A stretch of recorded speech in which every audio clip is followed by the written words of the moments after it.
I have nothing nice to say, I don't say anything, and I would not be replying to most of those comments because self-control. Whoop. Well, the gravel trap mentality is that all fandom can have civil discourse if you just try. And as we said at the very onset, for anyone who's listened to our opening episode, we want to lead with kindness. So yes. That's what we try to do here.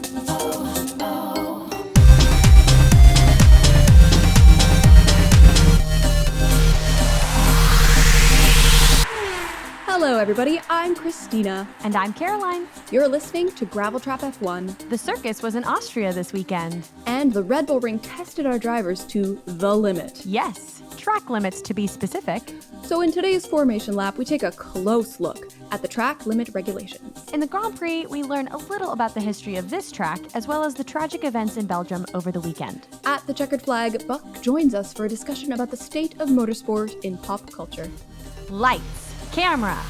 Action.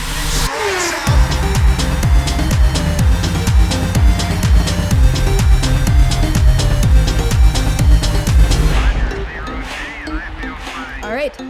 So we just had the Austrian GP. And it's just going to be known as the track limits Grand Prix. Because honestly, forever what and else ever. happened? I could not tell you. I can tell you they went over the line, but nothing else. Many, many, many times. Not once, So not twice. much. I think before the race, wasn't it like 47 times pre Yes, the actual race on 47. Sunday? Yeah, 47 during qualifying track limits infractions. Like, crazy. it was also just how unpunctual all of these penalties were. Like, that was honestly the hardest hitting part of it, was that you got penalties and you got warnings for it laps afterwards. Definitely tragic. And if it wasn't obvious, because we haven't done a topic sentence, but today for the formation lap, we're going to be talking about track limits, what they are, what's the procedure when they happen, and what the heck happened for this Austrian Grand Prix. So let's get into the nitty-gritty regulations of it, like right off the bat. So the rules are, you exceed the track limits, that's whenever you go over the white line that's right next to the track with all four of your tires. The official regulation, Article 33.3, drivers must make every reasonable effort to use the track at all times and may not leave the track without a justifiable reason. And tragically for Hamilton, having a shit car is not a justifiable reason for leaving the track. Sorry. Even It's though not. he tried to claim that it was. Sorry, that is what it is for you today, man. It just is. And then the article continues to say, drivers will be judged to have left the track if no part of the car remains in contact with it, and for the avoidance of doubt, any white lines defining the edge of the track are considered to be part of the track, but curbs are not. So again, you go over the white line, all four tires, you're done, you're cooked. You get 2 official warnings. So you get to go over twice with, hey, watch it. The third time is when you get the white and black flag, that diagonal slice across the middle, 50-50 pizza slices of white and black. And then after that, for the 4th time, you go over the line, you get your 5-second penalty. Then you go over it a 5th time, you get the 10-second penalty, which that's a jump in my mind of just seriously, like, okay, that's a big you don't jump. even build up to the you don't build up to the 10-second penalty. You're just like, sorry, too bad. And then after that, there's a reset. So after the 10-second 5, your counter goes down to 0. So then you're back at the start of 2 warnings, 3rd flag, 4th 5-second, 5 10 seconds. So Esteban Ocon, when he got his 5-10, 5-10 for a total of 30 seconds of infractions, he went over the line. I think the count would have been 11 times. Wow. Yeah. 11 or 12 times, something like that. Yeah. That's terrible. New record. Congrats, Oh my gosh. Esteban. The big question I keep getting from everybody is just, why was it so bad this weekend? Mm-hmm. Because realistically, I've heard estimates that it's most likely not that all of a sudden they're going off of the track more often than they did in previous years. Because this has always been a characteristic thing of the Red Bull Ring, is that there have been track limit issues at these corners. But this year, they just have more people that they've hired to watch those areas. So they're able to give out more penalties. And because they're giving out more penalties, it is more noticeable when some people get it and other people's do not. Right. Like Aston Martin said. Exactly. And they brought forward the proof in the pudding like they do. That man is earning his paycheck. Yeah, he is. Like, their sporting director I think I saw on Twitter someone say that he got them just from accurately saying, hey, stewards, we should look at this again, 5 points this year. Wow. Between Jeddah and this race here, they got them 5 points across the team. I hope he gets a nice little bonus too, because that's per awesome. Point. Yeah. Yeah, per point. Per point bonus. But overall, this track as well, it does lean itself more to getting track limits because it's going downhill during a lot of that section. So you're already getting a different angle of view on where the track limits are. You're also going into a number of turns that lead into each other. So starting at turn 6, 7, 8 through 9, 10, they all lead into each other one after the other. So you don't have the benefit of correcting your car position on the long straights in between some other turns like you would have at other areas of this track or other tracks in general. So you have a wrong positioning going into 6 or at any other point going into 9 or 10, and it can affect where you are for 9 and 10 and if you go off track. Totally. The part that makes me grateful, like the justice part of me, is glad to see that if they were going to apply it as harshly as they were going to apply it all weekend, that they did come back around on the tail end and retrospectively review everybody and give it to everybody that deserved it, because it really irritates me when they only give out penalties that have been called out by other people. And because then it kind of becomes like, well, then are you running this show or are the whistleblowers running the show? Who's running the show? So True. And again, remember back in the day when teams were able to have more direct contact with the race director and it was worse? Oh, do I? How could we ever forget? Let's just be glad that is, it's still wild to me that someone in their mind conceived that as being a good idea. Like, yes, let's have a direct line of communication to the person running the show so you can like talk to them while they're running this show. Like, I will say, like, you'll see head coaches and assistant coaches in American football games talking to the refs and everything during the game. Yes, but it's American football has pauses. Half their game is pauses. True. Which is why I do not watch American football. Can I ask you a question, Cristina? Absolutely. You read off the regulation earlier about, and is it all 4 tires, or I thought if you had to have at least 2 tires on. If you hit 3 tires off, it counts as off track, but it's not. It's all 4. Yeah, they'll be judged to have left the track if no part of the car remains in contact with it. So you could have 3 tires off and still be okay. Exactly, yes. As long as you are over or touching the line, you're good. Since we're going over like the very nitpicky, pedantic stuff, important to note that the number of lap times deleted for this track are going to be a lot higher than the number of track limits noted. And that's because if you go off at turn 10, it deletes your current lap as well as your following lap, because the start finish line is like right there. So your approach out of 10 affects your approach into the next lap. So that's why those 2 numbers are drastically different. Don't pay attention to the number of lap times deleted. Pay attention to the number of track limits. They're 2 different things. When you start playing the game, you're going to get frustrated by that, because as you come out of the final corner, it's going to tell you that the next lap is deleted. So you're just going to hit reset. But the last thing I had for the formation lap was basically also just pointing out that Alex Albon, and this is something directly that he said, was that the wind was coming from 360 degrees. So half the time it wasn't necessarily that a driver lost control of their car or didn't have it in a good position approaching those corners. It was that the wind gives you that slight little push and you lose the rear.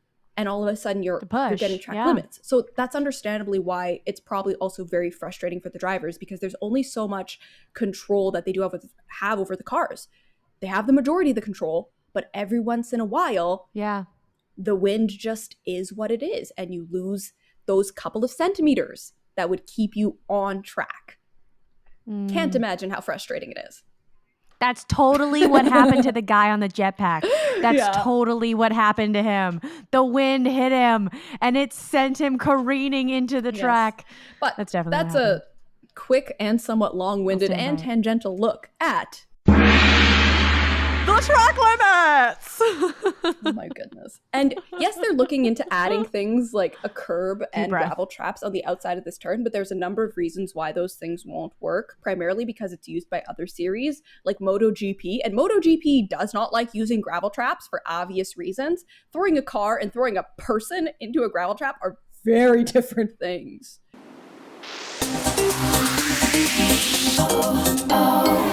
So I want to still talk about the Austrian Grand Prix and also talk about a little bit of the history of the track, but we're going to split today's Grand Prix segment into two parts. The first part will be the history. The second part, we'll talk about some of the current events that happened this weekend that did not get as much of a highlight as some of the events that happened on track. So the track itself was created and built in 1955, but it did not really return to Formula One, or didn't really host Formula One until 1997. That was when it was called the A1 Ring, thanks to its funding from a telecommunications company. It was designed by Herman Tilke. At that time, they made a bunch of changes to the track layout to make it accommodate Formula One pretty well. And it was his first major commission, believe it or not. So few of the fast sweeping corners were kept from the much shorter circuit. They actually extended it and made it a little bit longer, but it's always been fast. I will say, though, it was removed from the calendar in 2004 because of Austria's support for anti-tobacco legislation in the EU. And so the gentleman who passed away last year over the U.S. Grand Prix weekend, Dietrich Mateschitz, I believe is how you say his last name.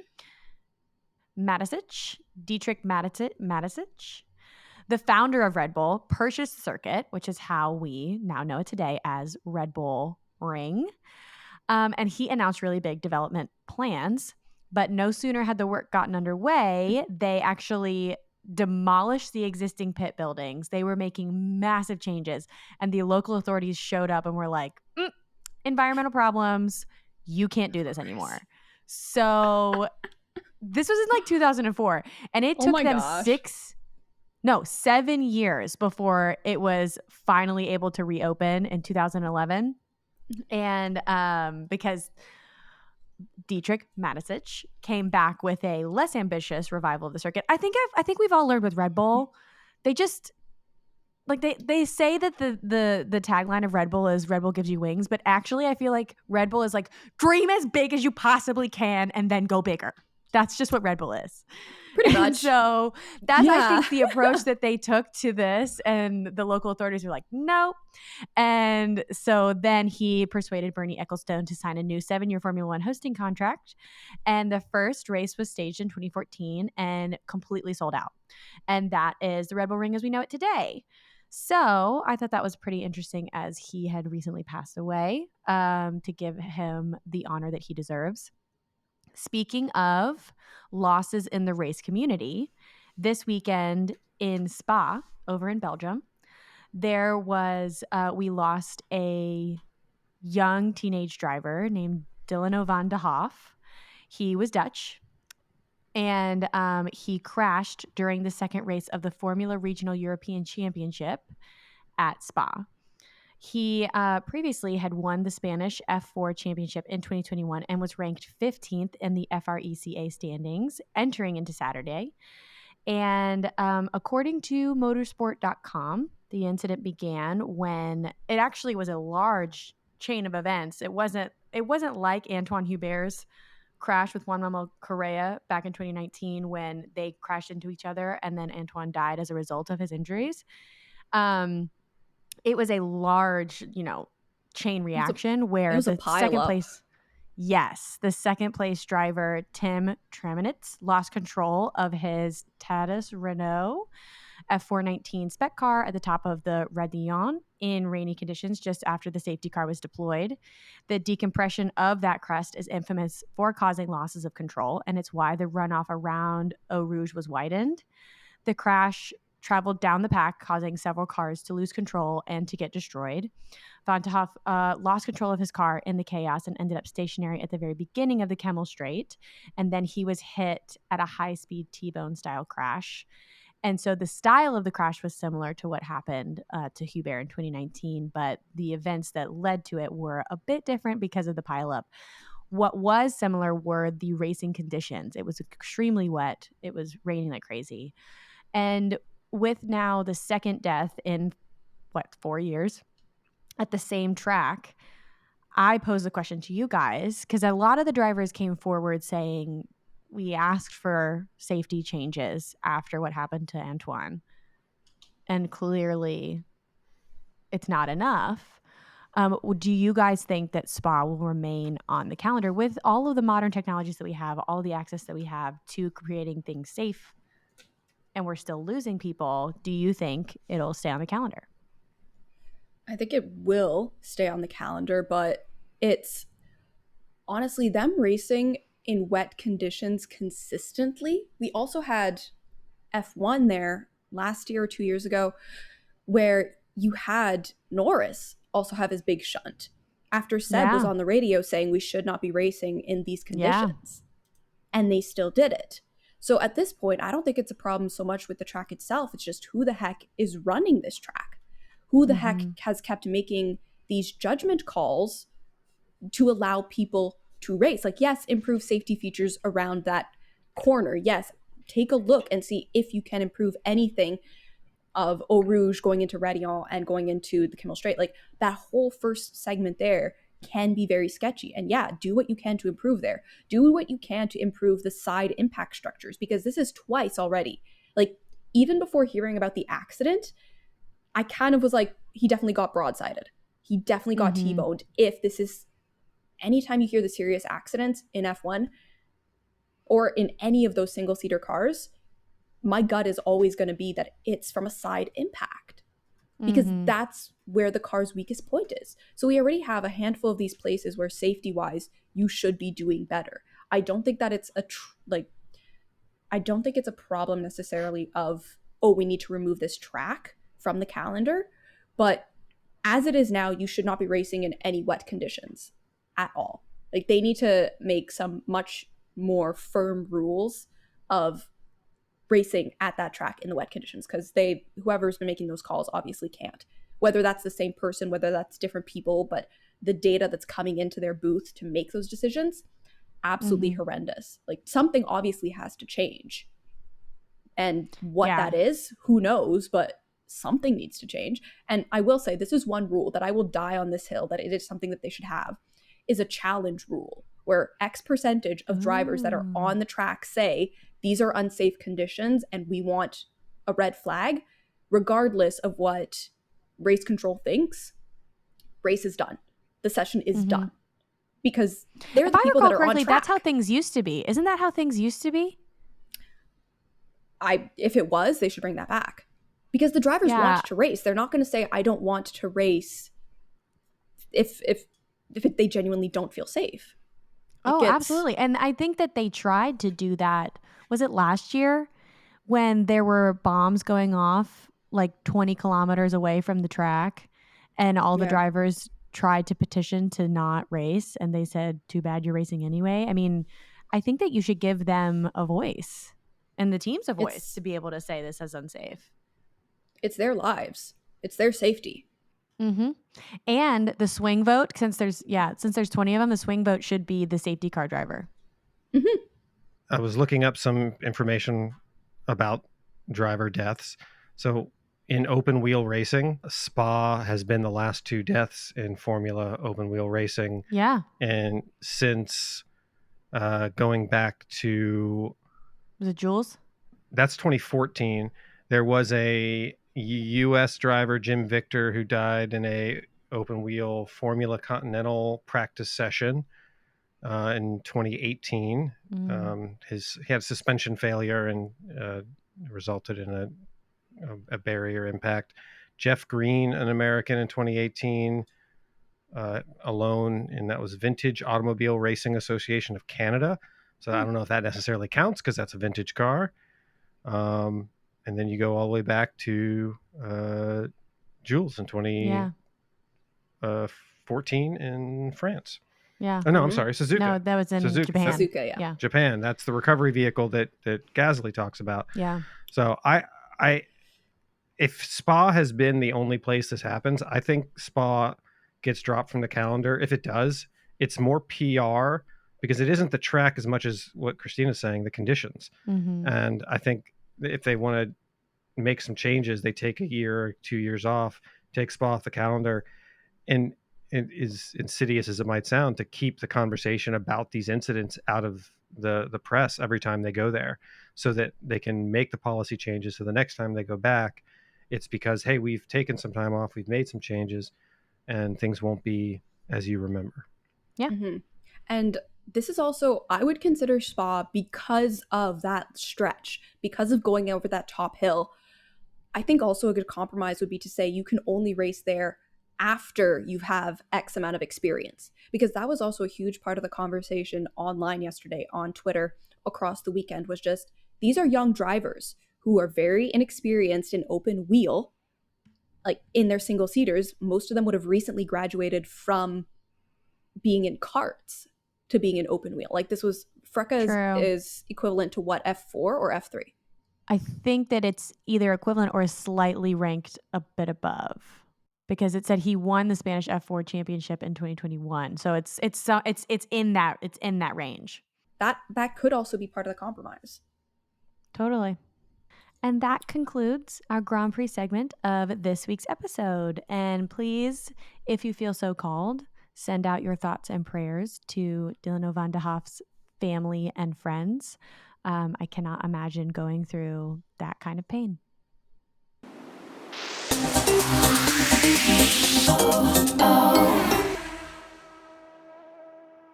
So today we're going to have a little discussion about the ebb and flow of motorsport in the zeitgeist. And Cristina, living in Canada, probably has a different zeitgeist than we do.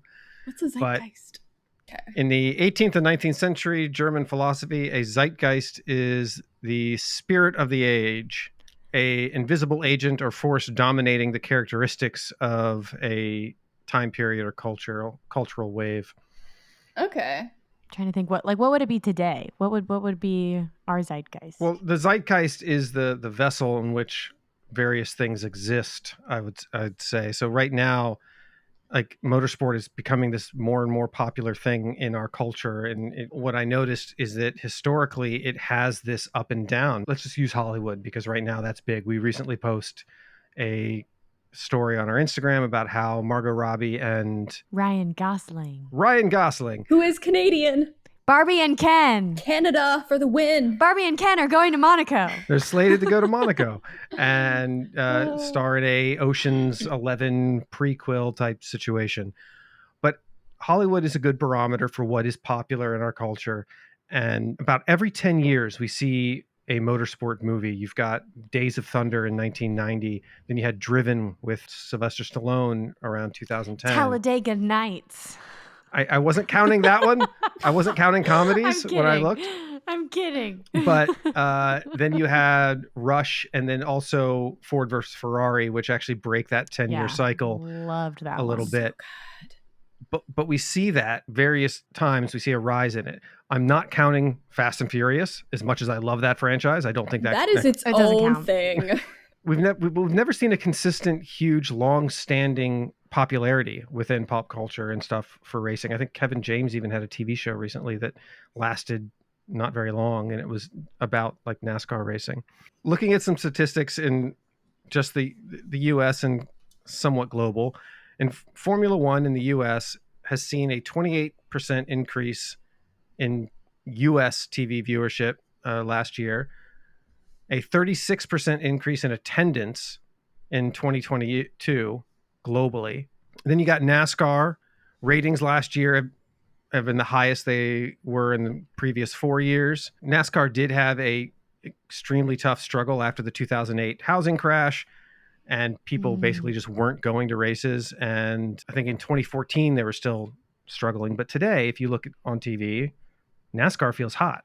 You've got Jensen Button. The Chicago race was last weekend, was like everywhere. Yeah, that was people were loving that. And so we're seeing things like NASCAR showing up at Le Mans, doing Monaco or Baku style street circuits in Chicago, Raikkonen, Button, who else? Grosjean's in IndyCar. Speaking of Indy, 2021 saw a 19% increase in viewership numbers. Last year, 5% increase, and at some races in around the country, a double-digit attendance increase. So over 100% more people going to IndyCar races. So all this to say, as members of a fandom community, are we seeing or feeling that there's a motorsport renaissance happening now that breaks outside that 10-year cycle we may have seen previously? I think this is a big question that's been tossed around a lot this season. And it kind of like leans a little bit to like, are we at the pinnacle? Are we at the top? Can we go up from here? Kind of question. I think, yes, being an American and walking around in day-to-day life and talking to people that are my friends outside of Formula One, until everybody knows about it, it can always go up. Mm-hmm. And there are way too many Americans that don't know about it. And so I think absolutely. And most of the people, and I grew up just down the street from a NASCAR track. And like I still didn't go to all the races all the time. And there is a definite interest that people just aren't leaning into it. And so yes, I think that we're in a golden age of it, but I also think that it can still go up. Mm-hmm. I agree. I think that we're pretty much at a peak though of intensity, like of how invested people are in to Formula One. I do think that's the peak of just like, I will wake up at 3 a.m. to watch this. I will watch all the TikToks, all the memes. I'm going to follow all the drivers. I think that we're kind of at that peak of it is the thing that people pay attention to in their free time. What I can envision happening is that the general interest in it will kind of mellow out. More people will continue to start watching the sport, but it won't feel like this all-consuming presence in the same way. So larger audience, probably. I think that's still going to grow, like Caroline said. But the intensity of it, I think, could dial down a little bit. And everyone will kind of just be like, this isn't the new and exciting thing. This is the thing that I've found comfort in and that I continue to enjoy. It won't be shiny and new in the same way. Mm-hmm. Potentially. But I will say, because Buck, you brought up the point of like great racing films coming up every 10 years-ish. Mm-hmm. Brad Pitt is currently actively filming a movie about Formula Apex. One. And I think that, that's going to create another surge. I think that we'll see, because I think that Ford versus Ferrari created a surge in people of wanting to learn and know more about motorsport. Mm-hmm. And so if he does it right, I think and hope that we see another surge, because it only helps us, right? It only helps those of us that have the podcasts and the pages and the interest and the research. And I mean, we like meeting the fans. We like meeting the fans as in other fans of motorsport like we are, and growing the family. Mm-hmm. We are not gatekeepers. Come one, come all. Okay, so how can this best, in your guys' opinion, how do you think this can best be capitalized and sustained? Because as you saw in Portland a couple weeks ago, there's a shift. In the long term, California is passing a law that you can't sell gas-powered vehicles after 2035. How long until motorsport is affected to where the motorsport's referring to electric motors only? For this momentum you're talking about, how do you think it can be sustained outside of, obviously, Apex, which I'm not a fan of the title of? But no, I hate that. Oh my gosh. Yeah, that's tough. But to piggyback on your electric vehicle sustainability push, I definitely think that Formula One specifically is already looking in the sustainability direction. They haven't really been quiet about it. And so I think that the interest will remain sustained so long as they can keep it interesting, which is what I think we've seen them working really hard to come up with new ways to keep it interesting with these new sprint race formats. But I personally would like to see interest grow in electric vehicles and for it to become more commonplace even in our day-to-day life on the roads, because I think that would create further interest in the Formula E's and start to see some electric elements implemented in Formula One, because it's kind of a symbiotic thing. Like when that does well, it creates positive research that helps us in day-to-day life, which helps our interest to grow in the sport, and it just kind of circumvents. And I think that's my answer. Mm-hmm. I imagine, like Caroline said, F1 is making the big push. They want to be carbon neutral by 2030. They had their giant not campaign, but they were talking a lot about how Austria, they were bringing in a whole bunch of new measures that were going to have them using less power and be more efficient. And I see that trend continuing of them saying, look, all of our infrastructure is going green. I see them pulling, similarly to we were talking about Aston Martin last week, about how they have a partnership now with Lucid Motors, who only make electric vehicles. So I think that we're going to see the manufacturers as well start to have partnerships that maybe aren't directly related to Formula One, but that they'll be able to advertise at these Formula One events. Those cars that you see just on display in the paddock, the cars that they use for hot laps, the cars that they use to drive the drivers around during the parades. I think that we're just going to get more engrossed in electric vehicles. But I do think that they're going to try to keep their engines as whatever is best for the racing. If they can get great racing out of hybrid vehicles and still reach those top speeds, fantastic. That's what they're going to do. If the better move is we've developed, because they're developing like their E10 fuel, ethanol 10, and they're looking to have it be completely renewable. We didn't have to dig into the ground to get this fuel. They are making changes. How that's going to reflect in the actual vehicles on track, though, I think is going to look different than it does in the real world, because this is about racing, not getting you from point A to point B. So that's all I have for our discussion on motorsport in the zeitgeist. Fantastic. Well, thank you so much for joining us, Buck. It's always a pleasure to have you with us for the Checkered Flag. Until next time, everyone. Meow. Meow.